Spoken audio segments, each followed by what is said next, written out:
اللہ ہمیں وہ ایمان دے دے جو تو چاہتا ہے، ہمیں وہ ہدایت کاملہ دے دے جو تو نے صحابہ کو عطا فرمائی تھی۔ اے اللہ ہم اس سے زیادہ محتاج ہیں۔ صحابہ نے تو تیرے نبی کو دیکھا، تیرے نبی کی صحبت انہیں ملی، اے اللہ تیرے نبی کا وہ خیر القرون انہیں ملا۔ اے اللہ ہم تو صحابہ سے زیادہ تیرے محتاج ہیں۔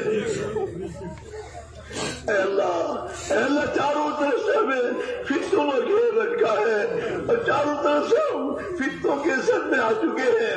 اے اللہ تو اگر ہماری حفاظت کرے گا تو حفاظت ہوگی، تو ہماری ایمان کی حفاظت کرے گا تو حفاظت ہوگی۔ اے اللہ امت مسلمہ کی جان کی، مال کی، ایمان کی، اعمال کی، آبرو کی، عزت کی، معاملات اور معاشرت و اخلاق کی اے اللہ تو پوری حفاظت فرما۔ اے اللہ پوری حفاظت فرما۔ اے اللہ اس مسلمان کو غفلت کی نیند سے نکال دے۔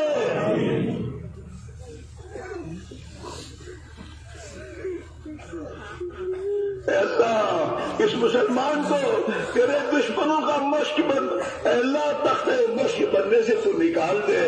اس کے دل میں اے اللہ تیرے دشمنوں کی اے اللہ زندگی کی نفرت پیدا فرما دے۔ اے اللہ اسے اے اللہ باطل پرستوں کی اے اللہ طور طریقوں کی نفرت ان کے دلوں میں ڈال دے، اور اے اللہ تیرے پیارے نبی علیہ السلام کی پاکیزہ سنتوں کی محبت دلوں میں ڈال دے۔ اے اللہ اسے تیرے نبی کا تیرا اور تیرے نبی کا شہدائی بنا دے۔ اے اللہ اسے